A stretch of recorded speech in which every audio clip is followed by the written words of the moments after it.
And we still need a still, actually, to be able to brew some drinks.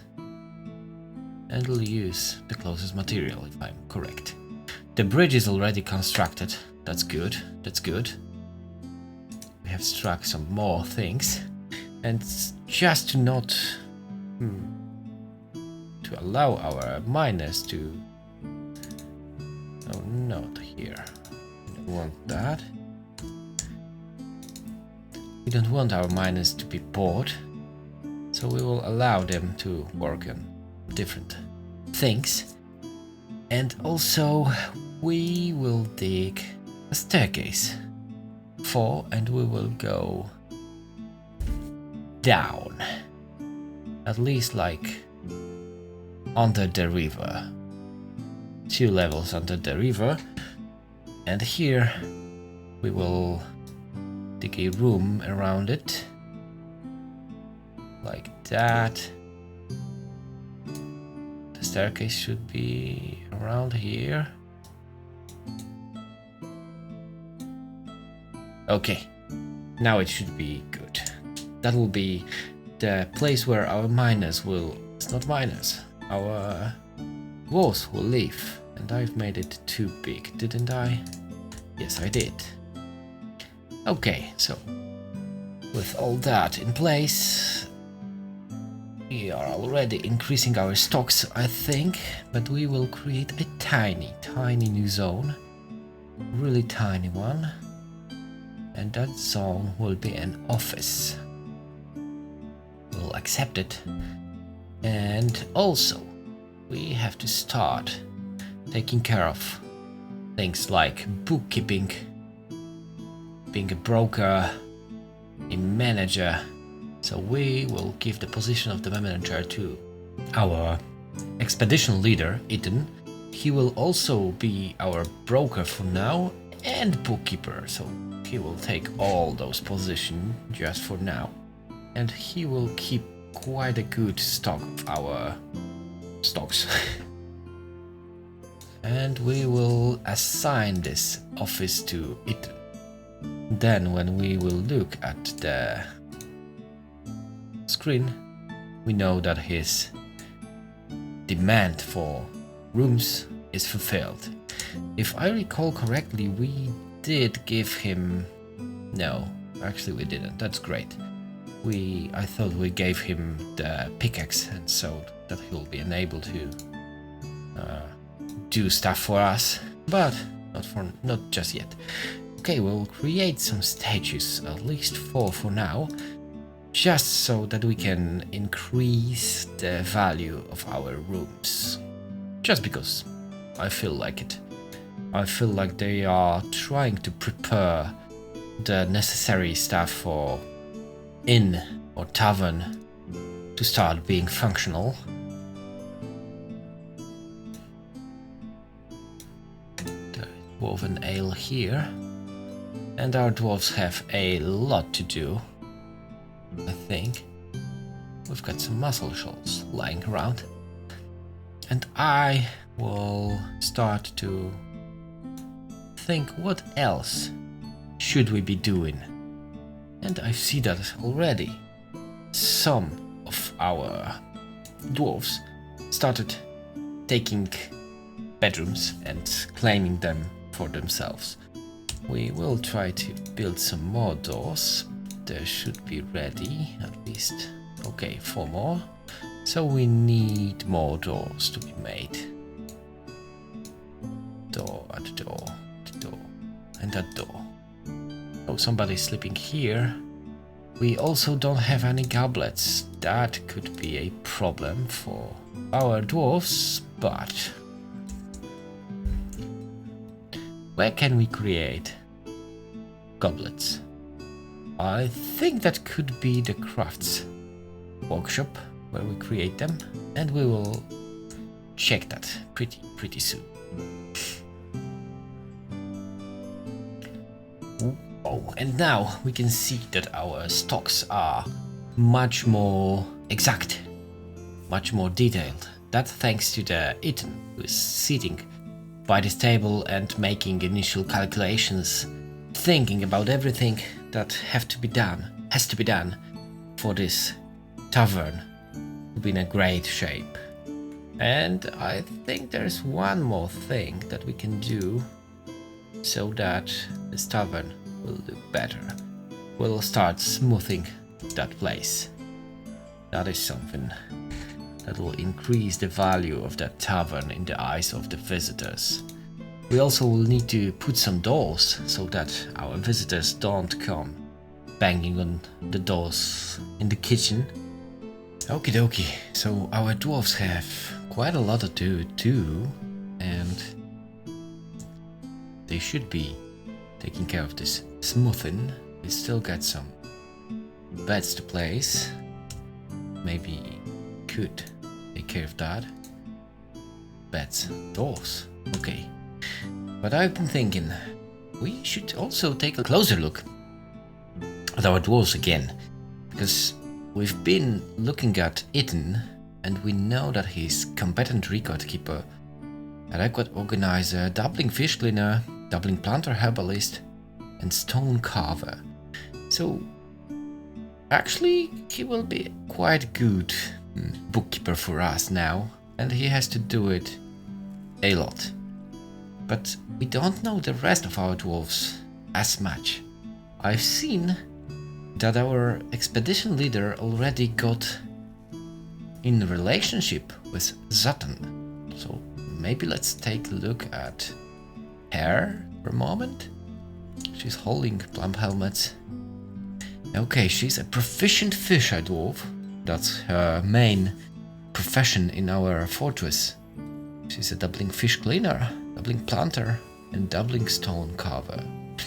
Maybe her personality will say us a little bit more. What does she like or what does she doesn't like? What does she value? She personally doesn't particularly respect commerce and doesn't feel strongly about law. Okay, she dreams of raising a family. That could be possible with it next to her. She likes lignite, tin, fine deal, diamond. Okay. The words of the taciturn pregnancy, the sound of the suitor pregnancy, and the sight of tenebrous aquamarine. Okay, I'm not sure, but she surely does mention pregnancy like a lot. Yeah, I think that's enough of Zutton. She will probably be taking care of those family-related stuff in our fortress, at least now. We also have got Khaled, our main planter. What about her? She's 68 years old and she's planter, but currently, was she doing the doll? Make rock doll? Yeah, that's what I see of her. Let's see her personality. She shares intimate details of her life without sparing a thought to repercussion or propriety. Okay, so she's quite open. She lives an orderly life, organized and neat. Nice. She tends to be passive in discussions. She likes little excitement now and then. Doesn't cling tightly to ideas and is open to changing her mind. Yeah, that's a useful personality trait. She respects perseverance, values honesty, has a negative view, those who exercise power over others, and does not care about family one way or another. Okay. Preferences? The side of the quiescent rhythm. We know a little bit more about her. Also, we could take a look at Olon. He's our metal crafter. Yeah, and I think we'll need some metal crafting here as well, because a tavern needs someone to protect it. But we need this someone to be protected as well by armor. So, what does Olon think of this world? He's currently more fearless and currently more shameless. He's currently more rude, more confident, less private, and more thoughtless. He has an iron will, a great feel for social relationship, very good intuition, a way with words and good creativity. I think that Olon might be our future mayor of this little settlement. Taking a look at his values, he personally strongly believed that a peaceful and ordered society without dissent is best. Yeah. Finds romance distasteful. I don't think that should be very hurtful for him. Finds maintaining decorum a silly, fumbling waste of time and respects power. Yeah, maybe not a leader of a tavern. We will have to probably take care of some decorum, but still. He likes giant toad leather. The collector quest absolutely detests fire snakes, so even though he's a metal crafter, he might not like working near the magma forge, should we build one in the future. We now with Ervat. Let's see. Personality. She has a sum of patience, but she has a meager kinesthetic sense, little willpower, little natural inclination toward music, and next to no empathy. Interesting characters, and she bites her nails when she gets bored. She winks when she's nervous. Yeah, okay, but what are her values? In what way her values do differ from those of our civilization? She personally finds the following tradition foolish and limiting. Sees sacrifice as wasteful and foolish. Finds introspection to be a waste of time, does not really value skills related to fighting, and doesn't feel strongly about the law. She dreams of creating a great work of art. Interesting. She prefers to consume giant kestrel, foxtail millet beer, and single grain wheat flour. She detests brown reckless spiders. Yeah, I don't think she'll be liking going deep below the surface. We still got Kubuk, who's preparing a raw fish. He's a woodworker of ours. He's a novice bowyer, competent woodcutter, proficient carpenter, dabbling mason, and dabbling planter. What about your personality? He has very good focus and very good sense of empathy, but he has an iffy memory, meager creativity, and poor ability to manage or understand social relationships. Okay, he's currently less private, more rude, more fearless, more confident, more shameless, and more thoughtless. What about your values? Personally sees that attempt to maintain dignified and proper behavior as vain and offensive. Is somewhat put off by trade and commerce, sees perseverance in the face of adversity as bull-headed and foolish, and doesn't see the attainment of knowledge as important. But still, dreams of mastering a skill. Interesting. Indeed, and last but not least, Kumil, who is our miner. He's already a professional miner, but he's also a skilled appraiser. That might be useful. And when we look at his personality, he has a lot of willpower, but he has poor focus, very bad sense of empathy, a poor memory, and lousy creativity. When he's thinking, his body becomes very still. He talks very quickly when he's nervous. Interesting quirks.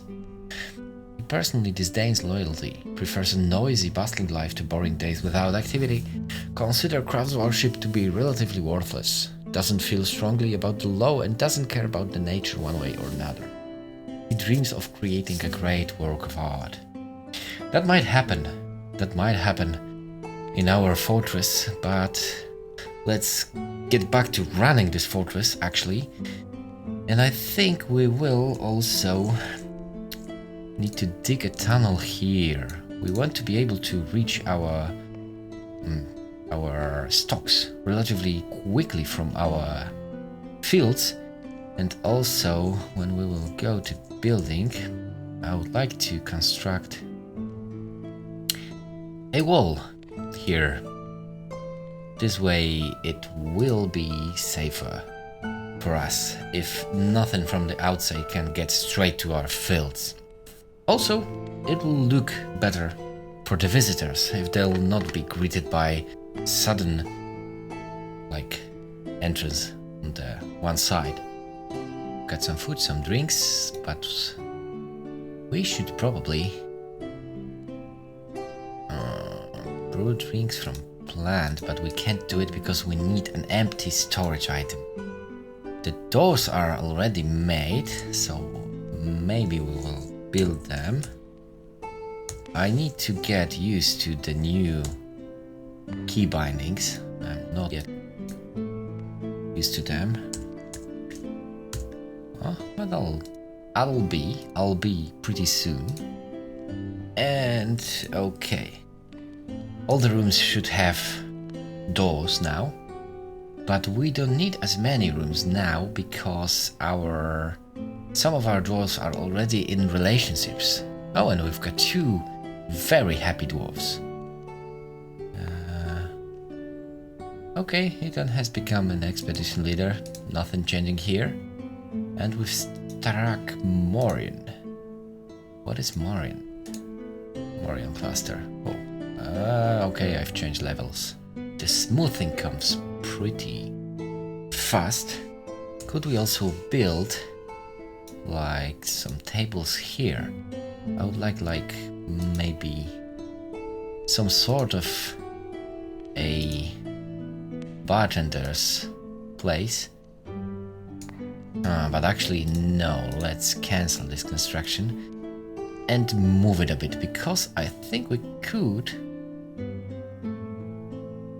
place a small stockpile of drinks here, or perhaps just give the doors here to his stockpile.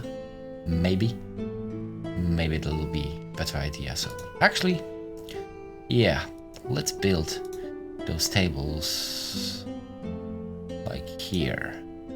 There will be 3 tables here, and that will be the place for our tavern keeper. Okay, so now we can reach the farm, and it looks like plum helmets also got collected. We've got some barrels here, and I would like to give a work order. There are no work orders. Okay, so we want to create rock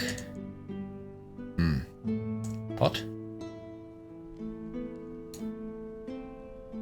And we want to, okay, can use any shop. We want to make like 15 rock pots. If I'm correct. Wait, did I add it?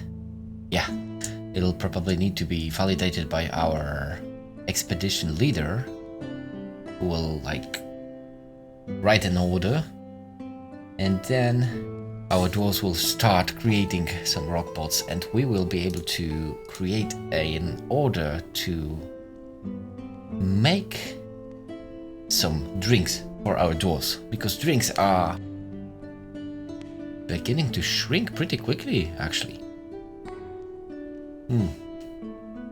We should also store our goblets here somewhere around here, so another stockpile will be useful. Okay, I think he's holding cave lobster. He's eating in his office. Okay.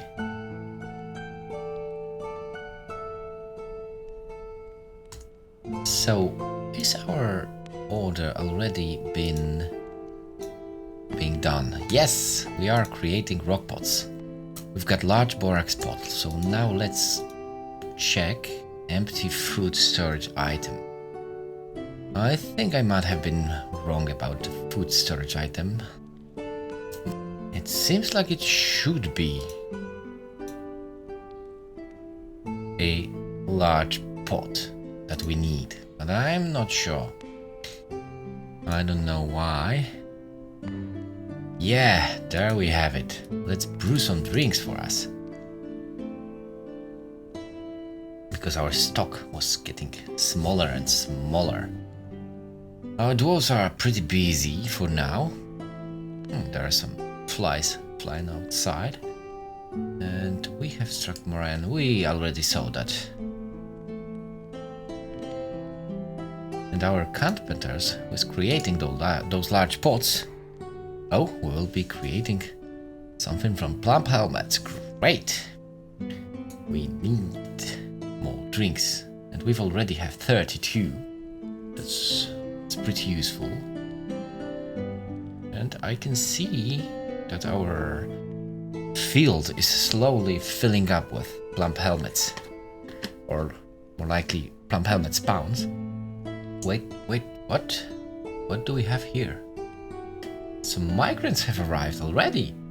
I wasn't expecting migrants so soon, but it looks like our...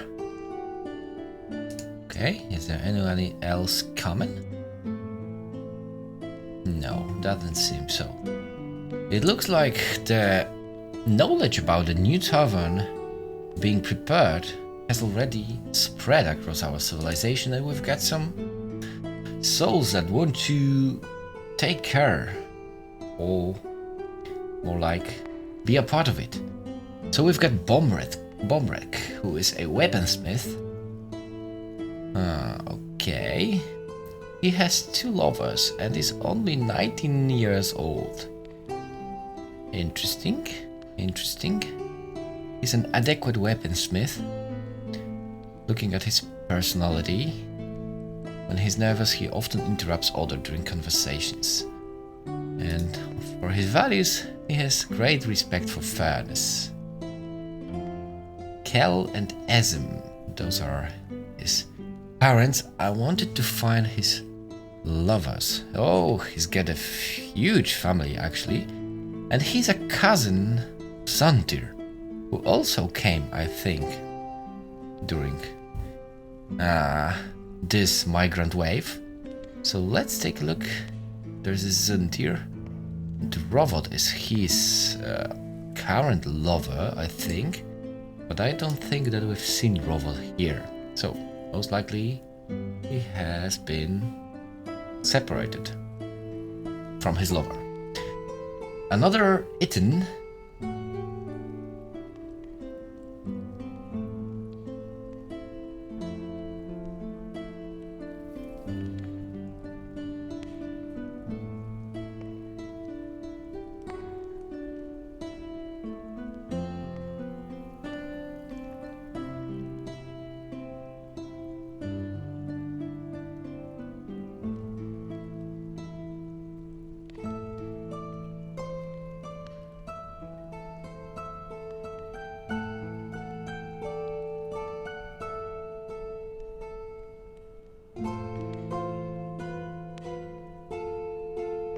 And that is one of the reasons why stories in Dwarf Fortress are so captivating. You can only guess, why did he bring only his child? We can only guess for now. Dreams of raising a family, so that might be important for him. Let's check another person. Maybe his child. Shorast. It's his 17-year-old daughter that has poor intuition, low willpower, recovers quickly, disdain romance, is trusting and tolerant. That is a summary of what we see here, probably. She inhales sharply when she's angry. And looking at her values, she personally finds romance distasteful. Okay. So she is 17 years old, but is still a child? Perhaps that's changed in the Steam version, but I thought that dwarven children grow up when they are 12? Perhaps that changed. I'm just not current with my knowledge about it. And Onul, metal crafter. Adequate metal crafter, 21 years old. So it looks like we've drawn the attention of few young dwarves that also wanted to escape some fortress and carve their destiny somewhere else. Meager creativity, very bad intuition and very bad sense of empathy. Scratches his head when he's nervous and lowers his eyes when he's nervous. What's interesting is that he personally finds the ideas of independence and freedom somewhat foolish. Values peace over war, that's good. does not care about fairness, does not care if others take the time to master skills, but he himself dreams of crafting a masterwork someday.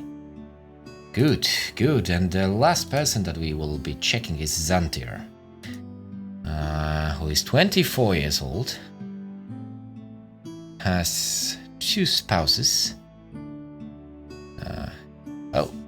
He's actually a spouse of this Onul, I think. Xantir and Onul are a new lovers that came to us. So that is her husband. Does he have any children? Nah, I don't think so. A lot of cousins, one of which is Bomrek.